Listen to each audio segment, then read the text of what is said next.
జనసేన అభ్యర్థిని ఓడించేందుకు YCP sitting సర్వశక్తులా ఒడ్డుతున్నారా? స్వతంత్ర అభ్యర్థులతో ప్రత్యర్థిని ఇరుకన పెట్టబోతున్నారా? అదే పేరుతో అభ్యర్థులుంటే నిజంగానే ఓటర్లు కన్ఫ్యూజ్ అవుతారా?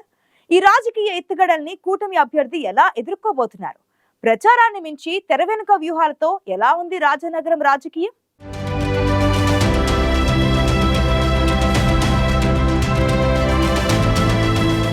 తూర్పు గోదావరి జిల్లా రాజనగరం రాజకీయం రసవత్తరంగా మారింది. నామినేషన్ల కార్యక్రమం పూర్తయిన తర్వాత జిల్లా ఎన్నికల అధికారి ఇచ్చిన ఫైనల్ లిస్టుతో దిమ్మ తిరిగిపోయింది. జక్కంపూడి రాజా పేరు నెంబర్ 1 ప్లేస్లో రాగా, కూటమి నుంచి బరిలో ఉన్న జనసేన అభ్యర్థి బత్తుల బలరామకృష్ణ పేరు 5వ నెంబర్ ప్లేస్లో గాజు గ్లాసు గుర్తుతో ఉంది. అంతవరకు బాగానే ఉన్న ఆ పోస్టల్ బ్యాలెట్లో మిగిలిన పేర్లు చూస్తే బత్తులకు ఇబ్బందికర పరిణామాలు ఎదురయ్యేలా ఉన్నాయన్న చర్చ మొదలైంది.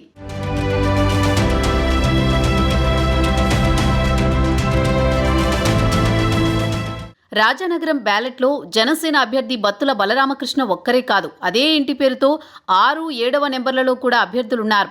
బత్తుల బలరామకృష్ణ పేర్లతో జాతీయ జనసేన పార్టీ అభ్యర్థి, నవరంగ్ కాంగ్రెస్ పార్టీ అభ్యర్థి పోస్టల్ బ్యాలెట్లో కనిపించారు. దీంతో బత్తుల బలరామకృష్ణ కంగు తిన్నారు. వైసీపీ అభ్యర్థిగా బరిలో ఉన్న సిట్టింగ్ ఎమ్మెల్యే జక్కంపూడి రాజా స్కెచ్కి చెక్ పెట్టేందుకు నేరుగా రంగంలోకి దిగి బ్యాలెట్లో తన నెంబర్పై గట్టిగా ప్రచారం మొదలుపెట్టారు.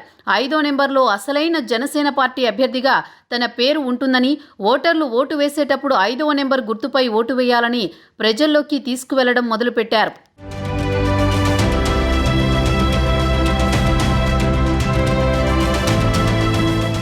బత్తులని ఇబ్బంది పెట్టేందుకు ఇంత రాజకీయం నడుస్తున్న రాజానగరం నియోజకవర్గంలో రాజకీయ ముఖచిత్రం మారే సూచనలు కనిపిస్తున్నాయి. జనసేన, టీడీపీ, బీజేపీ కూటమి అభ్యర్థి బత్తుల బలరామకృష్ణకు ప్రజాదరణ పెరిగిందంటున్నారు రాజకీయ విశ్లేషకులు. రాజానగరం టీడీపీ నేత బొడ్డు వెంకటరమణ చౌదరితో కలిసి కోరుకొండ, సీతానగరం, రాజానగరం మండలాల్లో రోడ్ షోలు, ఎన్నికల ప్రచారంతో హోరెత్తిస్తున్నారు జనసేన అభ్యర్థి. బత్తుల బలరామకృష్ణ ప్రచారానికి స్పందన భారీగా కనిపిస్తోంది. బత్తులను రాజానగరం నుంచి ఖచ్చితంగా అసెంబ్లీకి పంపించబోతున్నామని కూటమి పార్టీల నేతలు, కార్యకర్తలు చెబుతుండటంతో బత్తుల ఉత్సాహంతో మండు టెండలో కూడా ప్రజలతో మమేకమవుతున్నారు.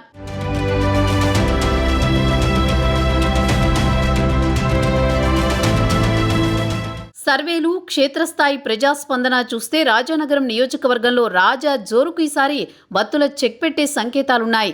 రాజానగరంలో త్రిశూల వ్యూహంతో పొలిటికల్ ట్రెండ్ మార్చడంలో బత్తుల సక్సెస్ అయ్యారు. టీడీపీ, జనసేన, బీజేపీ కలయికతో పాటు ప్రభుత్వ వ్యతిరేక ఓట్లను తన వైపు తిప్పుకునేలా ఓటర్లను ఆకర్షించడంతో బత్తుల సక్సెస్ అయ్యారని నియోజకవర్గంలో టాక్. ఇక ఉమ్మడి మేనిఫెస్టోని ప్రజల్లోకి తీసుకువెళుతూ జక్కంపూడి రాజాపై ఈసారి పైచేయి సాధించడానికి బత్తుల సిద్ధమయ్యారు. తన పేర్లతోనే కొందరిని బరిలో దించినా ఓటర్లు ఎప్పుడో ఫిక్స్ అయ్యారన్న ధీమాతో ఉన్నారట రాజానగరం జనసేన అభ్యర్థి. చూద్దాం చివరికి ఏం జరుగుతుందో.